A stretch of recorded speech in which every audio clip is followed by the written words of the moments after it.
Good morning student. Class seventh में exercise 5.2 जो lines and angles चल रहा है उसमें 3 क्वेश्चन आपके एक्सरसाइज 5.2 के हो चुके हैं और 4, 5, 6 ये 3 क्वेश्चन आज बचे हुए हैं जो कि आज लास्ट है। इसके बाद आपका ये जो सेकेंड टर्म एग्ज़ाम जो होना है उसका सिलेबस आपका कंप्लीट हो जाएगा। 31 आज डेट है, ठीक है। क्लास 7 और exercise 5.2 chapter lines and angles exercise 5.2 और क्वेश्चन नंबर 3 तक कंप्लीट हो गया है। आज क्वेश्चन नंबर 4 लेना है। क्वेश्चन नंबर 4 क्या है कि find the value of x. एक फिगर बना हुआ है, इस तरह से देखिए।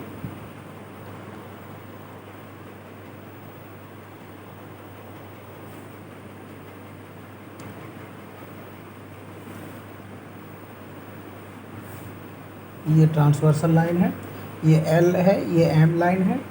यहाँ पर एक एंगल बना हुआ है जिस पे एक्स लिखा हुआ है।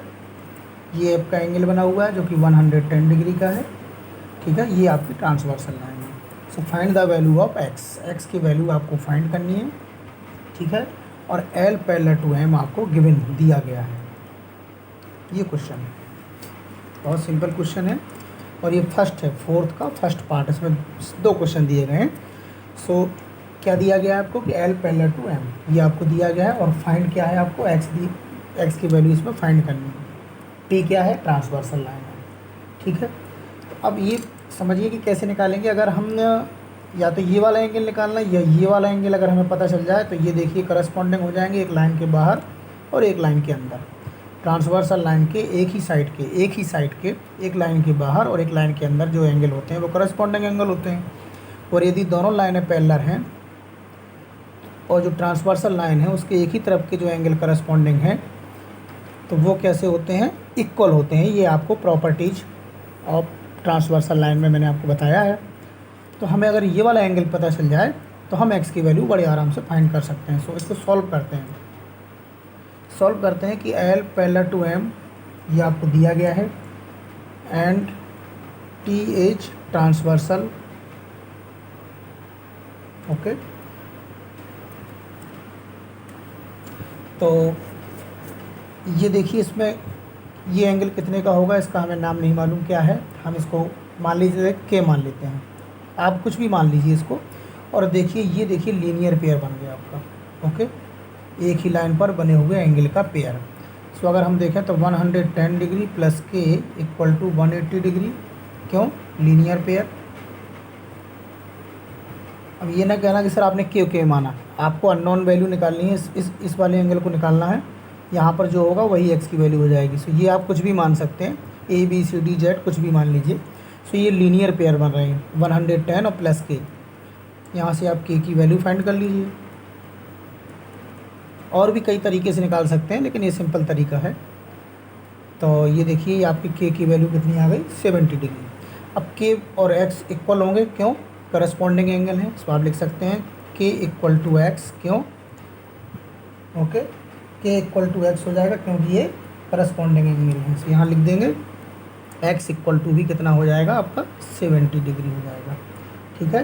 सो आप यहाँ लिख सकते हैं कि दिस इज करस्पॉन्डिंग एंगल।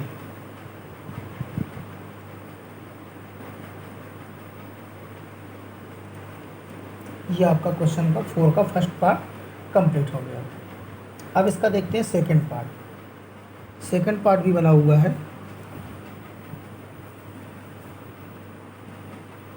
ये फिगर बना हुआ है इस तरह से।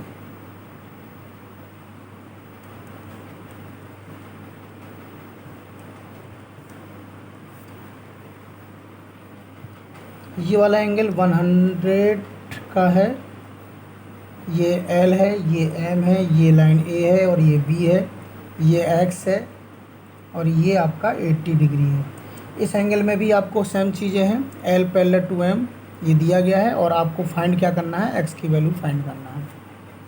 ये आपका एक्स है। तो ये तो बहुत सिंपल सवाल है। इसमें तो अगर आप देखें तो बहुत ही ज़्यादा सिंपल है। इसमें एक्स की वैल्यू फाइंड करनी है। आप देख सकते हैं कि हमें इससे तो कोई मतलब ही नहीं है। अगर एल और एल पैरेलल में है तो आप लिखिए given L parallel to M, L और एम पैरेलल हैं। तो देखिए ये 100 है आपका, ये और ये पैरेलल है, और ये ट्रांसवर्सल लाइन आपकी हो गई। अगर तो ये लाइन के बाहर है और ये लाइन के अंदर है, तो दोनों एंगल इक्वल होंगे क्योंकि ये करस्पॉन्डिंग एंगल है। ओके, सो यहाँ पर एक्स की वैल्यू कितनी हो जाएगी, 100 डिग्री हो जाएगी। इसका आपका यूज करने की ज़रूरत ही नहीं पड़ेगी। सो ये 100 है क्योंकि लाइन के बाहर है और ये लाइन के अंदर है। ये आपकी ट्रांसवर्सल लाइन है, ये लाइन है दोनों पैरेलल है। किसी भी टू पैरेलल लाइन को एक ट्रांसवर्सल लाइन अगर कट कर रही है तो वो आपकी टू पैरेलल लाइन को ट्रांसवर्सल लाइन कट रही है, तो वो जो एक लाइन के बाहर और एक लाइन के अंदर जो एंगल है वो करस्पॉन्डिंग एंगल हो जाएंगे। और करस्पॉन्डिंग एंगल कैसे होते हैं, करस्पॉन्डिंग एंगल आपके इक्वल होते हैं। तो ये एक्स की वैल्यू डायरेक्ट हो जाएगी। आप यहाँ लिख सकते हैं एक्स इक्वल टू 100 डिग्री। क्यों लिख सकते हैं, क्योंकि ये करस्पॉन्डिंग एंगल है।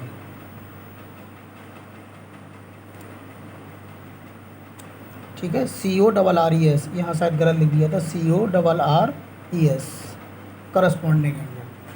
तो ये तो बहुत सिंपल क्वेश्चन है, सीधी सीधी आ गया कि एल पैरेलल टू एम है और TH ट्रांसवर्सल लाइन। सो एक्स की वैल्यू फाइंड करनी है।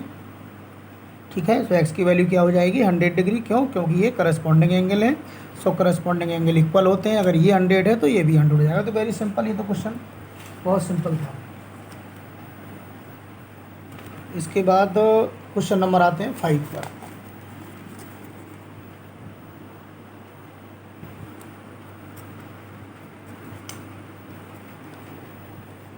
क्वेश्चन नंबर 5 के लिए भी एक फिगर बना हुआ है, वो भी देखते हैं कैसे बना हुआ है। ये देखिए, इस तरह से एक फिगर बना हुआ है।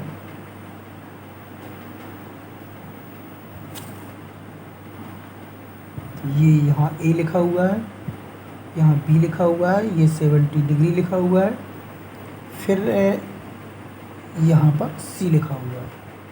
ठीक, फिर आगे चलते हैं। इस तरह से फिगर इसी के आगे बना हुआ है। ये यहाँ पर D लिखा हुआ है, ये यहाँ पर E लिखा हुआ है, और ये यहाँ पर G लिखा हुआ है, यहाँ पर F लिखा हुआ है। अब क्वेश्चन को समझ लीजिए कि इसमें दिया क्या है। क्वेश्चन नंबर 5 है, इसमें लिखा हुआ है in the figure the arms of two angle are parallel. Arms of two angle, जो आर्म्स दी गई हैं वो पैरेलल है, और angle ABC equal to 70 degree दिया गया है। आपको फाइंड करना है। अब क्या फाइंड करना है, इसमें दो क्वेश्चन फाइंड करने हैं। तो एंगल आपको निकालना है DGC, और सेकंड आपको निकालना है एंगल DEF। ये दो क्वेश्चन आपको फाइंड करने हैं इसमें। ठीक है, सो इस सवाल को सॉल्व करते हैं कि इसको कैसे करेंगे। कौन से एंगल फाइंड करना है, DGC। देखिए कहाँ पर है आपका DGC, ये G यहाँ लिख दिया है, यहाँ है G, ये वाला एंगल DGC है, सॉरी। ठीक है, DGC ये वाला एंगल फाइंड करना है आपको। एक तो मैं पॉइंट बना देता हूँ। दूसरा DEF, D कहाँ है आपका, ये है, E आपका ये है, F आपका ये, कि ये एंगल फाइंड करना है। तो ये दो एंगल आपको फाइंड करने हैं। ओके, सबसे पहले दिया क्या गया है इसमें कि in this figure two arms are parallel. Angle की जो टू आर्म्स है ये पैरेलल दी गई हैं।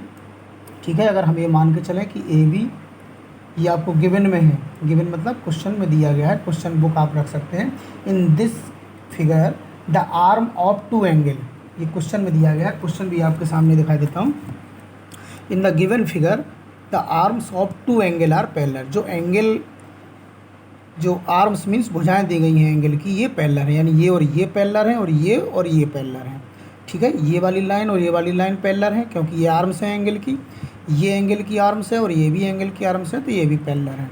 ये ABC 70 ये आपको दिया गया है, और शेष दो एंगल निकालना है। ठीक है, तो AB पैरेलल हो गया आपका किसके, ये आपका हो गया ED के। ये लाइन और ये लाइन पैरेलल है, और BC और EF भी पैरेलल है। ठीक है, और क्या दिया गया है कि angle ABC equal to 70 degree. अब देखिए, ये अगर ये लाइन पैरेलल है, ये थोड़ा सा आगे बढ़ा के हमें देखिए, और ये हम ट्रांसवर्सल लाइन मान लें। बहुत सरल तरीके से देखिए, केवल आपको आंसर क्वेश्चन में ही देखना है, बहुत सिंपल तरीके से। डी जी सी ये एंगल फाइंड करना है। अगर ये देखिए पैरेलल लाइन है, जो कि आपके क्वेश्चन में कहा गया है, ये वाली लाइन पैरेलल है, ये एक लाइन काट रही है, इसको आप ट्रांसवर्सल लाइन मान लें। तो ट्रांसवर्सल लाइन के एक ही साइड सेम साइड में एक लाइन के अंदर और एक लाइन के बाहर ये एंगल कैसे होते हैं? इक्वल होते हैं। क्यों इक्वल होते हैं बताएंगे आप? बताइए। एक लाइन के अंदर एक लाइन के बाहर अगर टू पैरेलल लाइन को एक ट्रांसवर्सल लाइन कट करती है तो जो एंगल होते हैं वो इक्वल होते हैं। क्यों? क्योंकि वो एंगल करस्पॉन्डिंग एंगल है। सो ये आपका जो डी जी सी कितने का हो जाएगा? क्योंकि आपका जो ए बी और सी ये वाला जो एंगल है वो 70 का है, तो ये भी 70 यानी 70 डिग्री का होगा, क्योंकि this is corresponding angle. So आप लिख सकते हैं angle D G C equal to 70 degree. क्यों? करस्पॉन्डिंग एंगल है।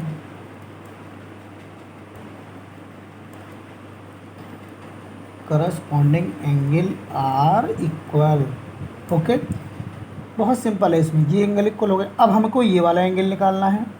तो आप देखिए यहाँ पर ये लाइन पैरेलल है। ओके, ये दोनों लाइनें पैरेलल हैं आपकी, ठीक है। सीधे आंसर लिख सकते हैं, इसमें कुछ नहीं है। दोनों लाइनें ये पैरेलल हैं और ये अब आप ट्रांसवर्सल लाइन मान लीजिए इसको। तो ये एक लाइन के देखिए बाहर और एक लाइन के देखिए अंदर। ये एंगल भी कैसे हैं? करस्पॉन्डिंग एंगल है। So D G C equal to क्या हो जाएगा आपका? D E F. D G C यानी जो ये वाला एंगल है और ये वाला एंगल है, ये भी कैसे होंगे? करस्पॉन्डिंग। क्योंकि ये देखिए ये पैरेलल लाइन है, ये ट्रांसवर्सल लाइन है। ये पैरेलल लाइन क्यों है? ये आपके क्वेश्चन में कहा गया है कि जो एंगल बनाने वाली आर्म्स हैं वो दोनों पैरेलल हैं।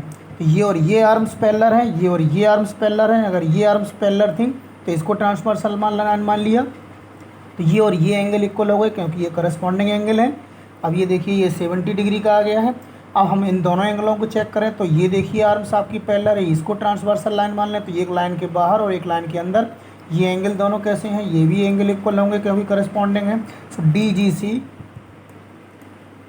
इक्वल हो जाएगा किसके? D E F. क्यों? ये भी आपके वही है, करस्पॉन्डिंग एंगल।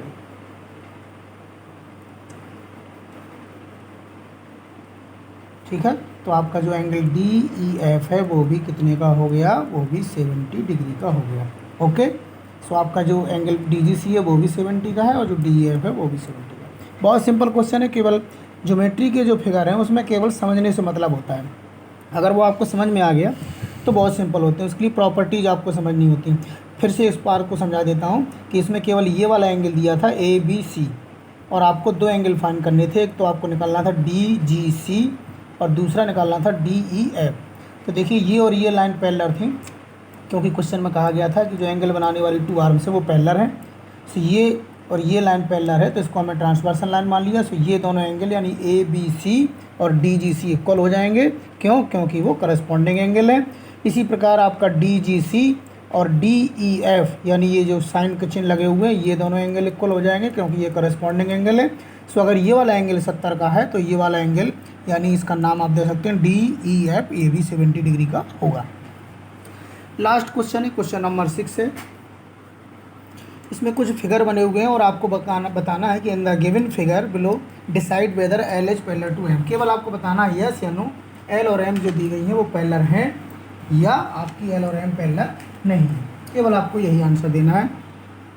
सो एक पहला क्वेश्चन इसमें दिया है 6 में। क्वेश्चन आप देख लीजिए, आपके सामने लिखा हुआ है in the given figure below decide whether L is parallel to M. केवल आपको बताना है कि एल और एम पैरेलल हैं कि नहीं। प्रॉपर्टी से देख सकते हैं। अब इसमें देखिए एल और एम ये दिख रही हैं आपको, ये तो देखने से भी लग रही है कि पैरेलल नहीं है। पैरेलल में क्या होता है कि दोनों लाइनों की जो बीच की डिस्टेंस होती है वो सेम होती है। अगर ये दो लाइनें हुए तो इनकी और इनके बीच की जो डिस्टेंस है वो इधर भी जितनी होगी वही वहाँ होगी, वही किनारे पर होगी, वही सब जगह होगी। जैसे कि रेलवे लाइन की पटरियाँ होती हैं, उनकी बीच की लाइन जो डिस्टेंस होती है वो हर जगह इक्वल होती है, इसलिए वो पैरेलल लाइन है। इसको तो देख के ही लग रहा है कि पैरेलल नहीं है। ये भी देखो पैरेलल नहीं दिख रही है, तो केवल शक इस पर है और उस पर चेक करना है मुख्य रूप से। आपको डायरेक्ट आंसर लिखना है। तो ये देखिए दूसरा क्वेश्चन तो आप सीधे लिख सकते हैं कि एल पैरेलल टू एम नहीं है। इसमें भी देखो एल और एम पैरेलल नहीं दिख रही हैं, सो डायरेक्ट लिख सकते हैं। कारण नहीं लिखना है, रीज़न नहीं लिखना है, केवल आपको फर्स्ट और थर्ड को चेक करने की ज़रूरत पड़ेगी। ये फर्स्ट क्वेश्चन को चेक करते हैं कि एल पैरेलल एम है या नहीं है। देखिए ये एल है, ये एम है, ये देखिए 126 है और ये 44 डिग्री दिया है।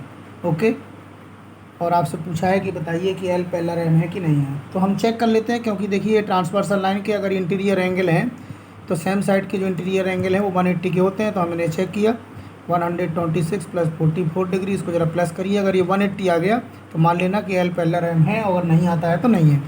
हमने इनको दोनों को ऐड किया तो 6 4 10 और 4 2 6 और 1 7 और 1 का 1, यानी 170 डिग्री इसका टोटल आ रहा है। अगर ये 170 डिग्री आ रहा है इसका मतलब एल पैरेलल एम नहीं है, तो ये काट सकते हैं आप, यानी एल पैरेलल एम नहीं है। क्योंकि ये कितना आना चाहिए था, 180 आना चाहिए था, क्योंकि ट्रांसवर्सल लाइन के सेम साइड के जो इंटीरियर एंगल होते हैं वो 180 डिग्री होते हैं। Interior angle on the same side of transversal is 180 degree. ये प्रॉपर्टी मैंने आपको पढ़ाई है। अगर ये लाइन पैरेलल होती तो इन दोनों का सम 180 डिग्री होना चाहिए था, जो कि नहीं है। So L not parallel to M. आप ऐसे भी लिख सकते हैं और ऐसे भी लिख सकते हैं कि L not parallel to M, ये भी लिख सकते हैं और पैरेलल लिख के आप काट भी सकते हैं। इसका सेकंड आपने देख लिया है, उसको सॉल्व करने की ज़रूरत नहीं है। अगर आप चाहें भी तो मैं आपको वैसे सीधे सीधे बता दे रहा हूँ कि देखिए ये अगर 75 है तो ये देखिए ये आपका क्या बन रहा है, लीनियर पेयर बन रहा है। और लीनियर पेयर में दोनों एंगलों का सम 180 डिग्री होता है। तो अगर ये 75 है तो ये 105 डिग्री होगा, क्योंकि दोनों का प्लस करिए तो देखिए 180 हो रहा है। अगर ये 105 है लाइन के बाहर, तो लाइन के अंदर ये करस्पॉन्डिंग एंगल होंगे और ये इक्वल होना चाहिए था। यस, तो ये इक्वल नहीं है। So L parallel not parallel to M, आप इसमें सीधे लिख सकते हैं। केवल आंसर में यही लिखा है, in the given figure decide whether L is parallel to M. तो आपको यस या नो लिखना है, यस पैरेलल या नो पैरेलल, या L not parallel to M. Parallel लिख के काट दीजिए, और ये देखिए पैरेलल नहीं था तो हमने इसको भी लिख के काट दिया था। तो ये पहले का आंसर हो गया, दूसरे का होगा। थर्ड को चेक कर लेते हैं। ये देखिए 57 है तो ये वर्टिकल अपोजिट एंगल ये भी 57 डिग्री होगा। ओके, ऐसे भी कर सकते हैं, या इसको भी लीनियर पेयर से कर लीजिए। ओके, तो इसको भी लीनियर पेयर से कर लीजिए, तो ये 180 डिग्री होना चाहिए। तीसरा क्वेश्चन मैं आपको कॉपी में भी बता दे रहा हूँ। ये देखिए तीसरा क्वेश्चन इसका है 6 का थर्ड पार्ट। ये इस तरह से लाइन दी गई है, ये एक लाइन एल है, ये एम है, ये आपका ट्रांसवर्सल लाइन है, ये आपका एंगल दिया गया है 57 डिग्री, और यहाँ पर दिया गया है 123 डिग्री। और आपसे पूछा गया बताइए एल और एम पैरेलल हैं या नहीं है। तो आप देखिए अगर हम इसको लीनियर पेयर से निकालें, ठीक, तो लीनियर पेयर में दोनों एंगल एक लाइन पर बने हैं, तो ये 180 होंगे, तो 180 से 57 को माइनस कर दीजिए। 10 में 7 सब्ट्रैक्ट किया 3, यहाँ बचा 7, 7 में 5 दिन 2 और ये 1 बचा। तो ये वाला एंगल कितना आ गया, 123 आ गया। ओके, ये वाला एंगल 123 डिग्री आ गया। और ये देखिए ये लाइन अगर पैरेलल है तो ये दोनों एंगल इक्वल होंगे, क्योंकि करस्पॉन्डिंग एंगल है। सो लाइन के बाहर 123 और लाइन के अंदर भी 123 है, ये इक्वल है। यस, करस्पॉन्डिंग एंगल से ये इक्वल है, इसका मतलब 100% ये बात सही है। यस, क्या कि एल पैरेलल टू एम, यानी एल और एम लाइन पैरेलल हैं। ये हमने चेक कर लिया, क्योंकि हमने ये वाला एंगल निकाल लिया, और ये वाला भी 123 है और ये वाला भी 123 है। ये तभी होता है जब टू लाइन पैरेलल होती हैं, तभी करस्पॉन्डिंग एंगल इक्वल होते हैं, करस्पॉन्डिंग एंगल इसके। इसलिए ये बात क्लियर हो गई। लास्ट वाला देखिए आज फोर्थ पार्ट इसका, इस तरह से ये भी देख लीजिए, चेक कर लीजिए। एक तो वो देखने से भी पता चल रहा है कि वो पैरेलल नहीं है, फिर भी उसको आप चेक कर सकते हैं, क्योंकि देखने से मतलब नहीं होता है। मैथमेटिक्स जो होती है वो सॉल्व करने से होती है, क्लियरिटी चेक करने से होती है कि वो क्लियर है या नहीं है। ये आपका देखिए है। अब हमें इसको भी चेक करना है, तो बहुत आराम से चेक कर सकते हैं। ये एंगल देखो दिया गया है, अगर हम ये वाला एंगल निकालें और ये इक्वल आ गए तो समझ लो कि ये लाइन एल और एम पैरेलल है। ठीक है, तो ये वाला लाइन चेक कर सकते हैं, या और भी कई तरीके से चेक कर सकते हैं। इधर वाला एंगल निकाल के चेक कर सकते हैं, चाहे ये निकाल के चेक कर लीजिए, कोई भी कर लीजिए, नो प्रॉब्लम। तो ये देखिए हमने इसको चेक किया लीनियर पेयर से, तो 180 से 72 डिग्री हमने माइनस किया, 0 से 0 गया, 8 में 2 गया 6,